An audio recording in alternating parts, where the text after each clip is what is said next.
Welcome to our book group. We're now on to the seventh dwelling place, the very last one. So it's a kind of a climax for us as we get to the end, the final dwelling place of the interior castle by Teresa of Avila. This week, we're just going to look at the first two chapters. I think I put on the website chapters 1, 2, 3, but then it means that next week there's not really much to look at. So I thought, well, we just look at the first two, and then next week we'll look at the 3 and 4 and the little epilogue that she has in it.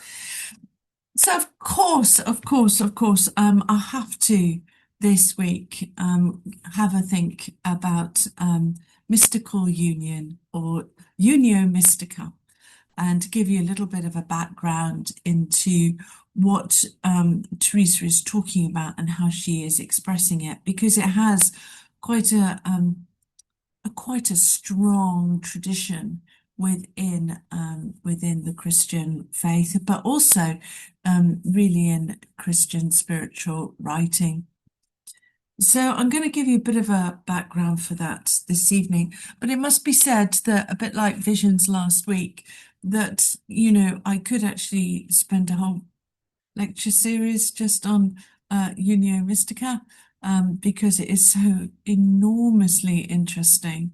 And there is so much to untease about the kind of philosophy and the epistemology and all of that that's going on, and the theology too, that it's really a fascinating area to think about. But unfortunately, I've only got about half an hour, 25 minutes. So I'm not going to be able to give you that broad sort of depth. So I've turned to one of my books that I've turned to before, which is this Christian Mysticism by Bernard McGinn, which is a really lovely collation of texts, all to do with mysticism, different aspects of it. And it's by a fantastic scholar in this whole Christian spirituality, mysticism field. So I've kind of plumbed his depths to kind of give us a little bit of an overview of mystical union that actually might make sense, and that won't be too much, but give us just enough to actually be able to get a bit more of an insight into where Teresa's coming from. So let's have a look at this. So becoming one with God has often been seen as a hallmark of mysticism, although the ways mystics have described their experience of this presence of God has varied greatly. The term mystical union occurs as early as the 4th century, but it's not really used very much by Christian mystics in that sort of period. It's only really that when we get to modern studies of mysticism that it's really given the central place that we understand it today. So I think that's quite an interesting, I've often found that when looking at texts of the past, and how did they describe themselves and how do we describe them, and putting labels back onto them. And it's a bit like that whole, the English mystics. They would never have talked about themselves as the English mystics. They would just have seen themselves as devotional writers on prayer of spiritual direction, but not the mystics, let alone the English mystics. And it's a bit similar here, that this term mystical union is something that is actually applied onto these texts of the past. Something just to think about. So the Bible's use of the language of union is also actually quite sparse. I mean, specifically the language of union. There's not really that much. The most frequently cited biblical texts are Paul's claim in 1 Corinthians 6, verse 17, and he says that he who adheres to God becomes one spirit with him. And another text that's often cited by later mystics is John 17, verse 21. And of course, this is in the whole part when, John is talking about the sort of notion of mutual indwelling. And it says, where Jesus prays, it's at this point that Jesus prays that his disciples all may be one, as you, Father, are in me and I in you. So just taking these two examples, they suggest very much a kind of oneness of spirit that shares in the unity of the three persons in one God, rather than actually something that is much more experiential, much more ontological. It's not really talking about that. It's talking much more about, that because of Christ, who has, taken on flesh and come in the and come amongst us. It means that our relationship with God is kind of brought much closer, and it's through the Spirit that dwells within us that we can have this deep relationship of knowing and mutual indwelling. Now that's a kind of theological, sort of very shorthand, theological understanding of the, I guess, the ultimate good news of the scripture, that God is with us, Emmanuel, and through the Spirit is with us in a tangible way. That's kind of quite different from what we see the later mystics talking about, which is actually an experiential, union, ontological union, essence, union of essence, which is going on there. So I think it's worth just bearing that in mind, that what the Bible's talking about and how it has developed into what the later mystics are talking about. So also you may want to, particularly in this biblical understanding, you may want to just reflect on that and the language that Teresa uses about the Trinity. How is she using that language of the Trinity? In what way is she framing it? Is it, anyway, I'll leave that for you to have a think about, because it's quite interesting if you look back into the Bible and say, and understand this whole notion, theological notion of mutual indwelling, and how that is then transformed into a kind of a visionary encounter in the seventh dwelling place. So the thing that really influenced the mystical writers that we've been looking at was the Neoplatonic thinkers, people particularly like Plotinus, who brought this whole metaphysical and existential meaning to the idea of union.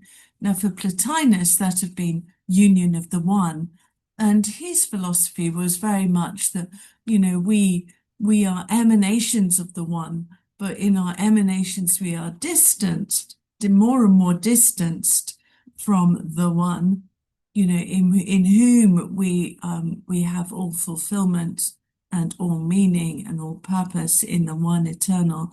And then the goal of the life of prayer, or the philosophical life, was to actually return to become once more united with the one. Now that's a very simplistic way of putting his philosophy, but you can immediately see just in that kind of sentence how easy it would be to take that notion and apply it to God, God and Christ as a kind of emanation coming to humanity.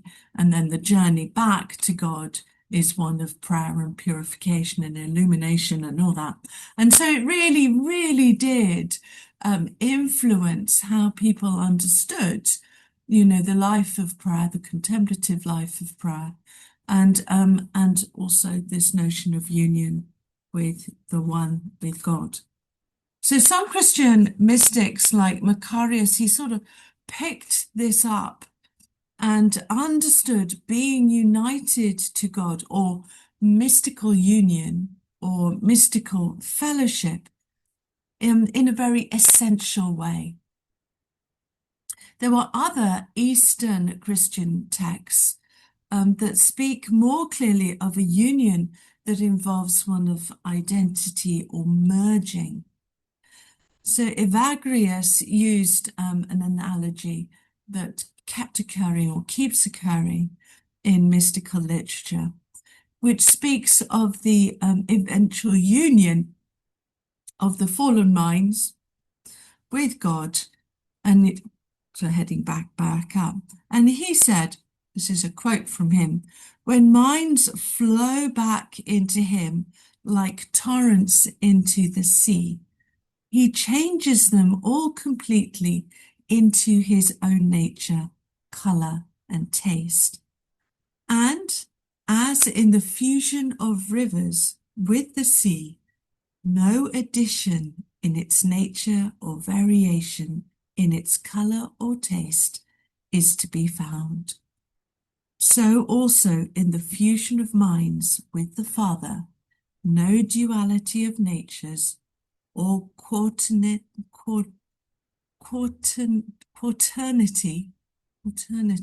of person comes about.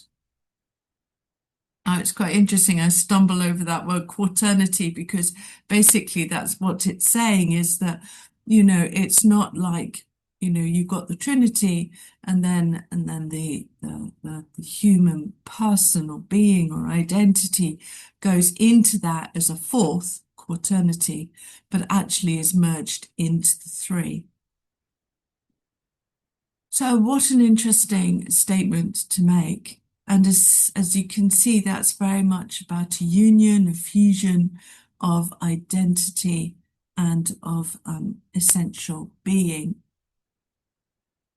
And it might be interesting just to stop and kind of reflect as well that, so what's Teresa saying? Is she saying something very much the same, but in her own terms, or she's saying something different in her image of the water? Now, there are other writers around this period, writers like St. Augustine, who were concerned about this use of Neoplatonic pagan philosophy to explain how believers were united to the body of Christ. So he really avoided language of union. And it might be quite interesting to reflect why. I mean, there's that very famous, statement of his, our hearts are restless until they find their rest in you. So how is that statement different from what the mystics are saying about union? They're very different, but it's interesting to understand where is Augustine coming from? And do we still have that sort of dislike or what's the other word? We don't really trust language of mysticism or language of mystical union. It may be not right, to use that. So it's not a term or it's not an understanding that's not without different points of view. The other thing that must be noted is that the theology of St. Augustine dominated the medieval period. But saying that, this period was also highly influenced by mystical language and thought, particularly of someone called Dionysius, who in his two texts, mystical theology, but also divine names, he really speaks about union with God. Now, I say those two, and I don't mention the hierarchies, the celestial or the other hierarchies that he spoke about, because I know that the Cloud author actually translated those two into Middle English. So they were very influential in particularly 14th century, how they understood the the relationship with God, but also what they understood about mystical prayer, the presence of God, and also the way that contemplative life was to lead to this kind of knowing union with God. So in his divine names, he gives an absolute classic account of uniting with God. Here he describes his teacher as, and I quote, not only learning, but experiencing, i.e., passively receiving divine things. And because of his sympathy with them, being then, and he says, perfected in a mystical union and an untaught faith in them. Now you could literally pick that up and say, oh look, there's Teresa says, oh, she says stuff really similar. And I guess that's the point, isn't it? Because Teresa is in the long line of a tradition that is using language that has a certain understanding of what it means to know the presence of God in this sense of a mystical union in this language. It was Maximus, the confessor, who first used three comparisons for union with God, which was repeated many, many times by many different authors. And actually we hear a kind of a version of them in Teresa of Avila. So he writes, we've got awful flies around tonight, sorry. He uses the comparisons of a drop of water in wine, molten iron in fire, and air in sunshine. Now, each of these suggest a fusion of being, but they were actually being used by most mystics to illustrate the loving union of wills. So it's not so much a fusion of being, but it's your fusion. It's sort of your will and your love and your desire, all those attributes that make a human being actually being so conformed to what God is like, that actually enables the person to be one with God in union. But it doesn't talk about, it's not supposed to actually talk about it being in being. It's not the fleshliness or the identity of the person. So this idea of the union of the will or the union of love, developed in the 12th century, and a really strong exponent of this was Bernard of Clairvaux. And in this sense, there is a uniting of the willing and the loving, in which the infinite divine spirit and the finite created spirit retain their ontological distinctness.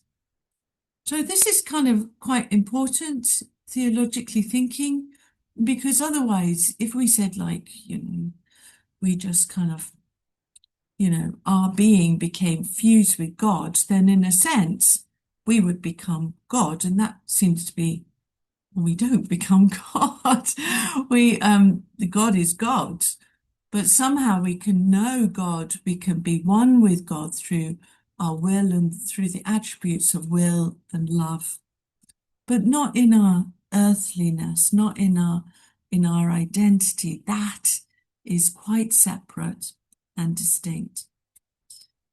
So this, and that's important to just keep in your minds, because the 13th century then went the next stage further and began to speak of union of identity, or an indistinction with God. And the big writer on this, I guess, would be Meister Eckhart, who describes the soul as being annihilated in order to be totally merged with God. You might want to just think about that again with Teresa of Avila, because she talks about, her little butterfly emerging, and she talks about the little caterpillar having to die. Now, what is she talking about there? What is she saying has to die? Eckhart would say that the whole being, the whole nature of the person dies, or is assumed, subsumed into the nature of God, whereas other mystics wouldn't go that far. So saying that, you can already hear that the Meister Eckhart, as we know, really did court quite a lot of controversy. And there are writers like Marguerite Porete, who actually was burned as a heretic for holding this kind of blasphemous view. But it's worth just kind of emphasizing that are they really saying that the person is annihilated within their fusion with God? Well, they may not, because both of them insist that always there remains this distinction between God and the creature, so that their identity in one level may have merged to one, but on another level there remains distinction between God and his creation. So maybe, I don't know, it's still a controversial notion, and one to sort of think about, but also try and understand what's going on in Teresa of Avila. I guess what's really interesting, and the thing I guess for us to note, is that many mystics spoke about both of them, spoke about the union of will and the union of identity, and used both kinds of language. I think what's quite interesting here is if you just reflect for a moment that what they're trying to explain is something that's unexplainable. So language and meaning and understanding kind of easily can get sort of warped or misunderstood, or because, as we've said with all of these mystical texts, that language is being used right on the edge of non-language, and concepts being taken right to the edge. So trying to understand exactly what is being said, you can see why, it could be seen as heretical, or it could be trying to express something which is difficult to conceive in the human mind. So what's interesting for us in this whole kind of foray into the language of Unio Mystica is what's going on in these two chapters of Teresa of Avila and in her seventh dwelling place. Well, I think what's really interesting is, once again, is the language that she's using, which is the spirit language of spiritual marriage. Or would it be better to say, she also uses the language of betrothal. So that whole notion of, what the process of getting married in Spain, which we looked at a number of dwellings ago, what it meant to get married back in, Teresa's day, and how you had this whole kind of getting to know each other and then deciding it might happen, and are you going to love each other, and then there's a betrothal, and then there's a marriage, and then there's a union. And she's using that kind of language to kind of frame what she's trying to explain in the sort of experience, but also the kind of theological destiny of the human soul in their relationship with God. And it doesn't take much to see how she's using both the notion of the union of will and also the union of identity in that process. So in a sense, this is why Teresa and also John of the Cross, because he does something quite similar, are seen as the towering, kind of towering figures of mystical writing, because they really are taking the whole tradition in all the different use of comparisons, in theology, in what had developed over all those centuries, and putting it into a kind of language and understanding which her ordinary good faithful nuns would understand, and then hence for us, who come after, we may not be in one of her convents, but for us it can be enormously helpful to understand and navigate our own experiences in our own spiritual life. So that's my little look at mystical union. As I say, there's enormous amount of literature and writing out there, and so please forgive me if if some of that is in trying to summarize it all. There's inaccuracies, because there are always going to be inaccuracies in trying to give a simple overview. But I wanted you to have a notion of how Teresa is embedded within that tradition. Wonderful. So what I will do now is put you into groups, and once I have you into some groups, I'll give you the questions. Hopefully, because I haven't been able to give you the questions beforehand, you'll see that the questions to ponder have been in a bit of a pattern. They kind of ask the same things, but in a different kind of wording.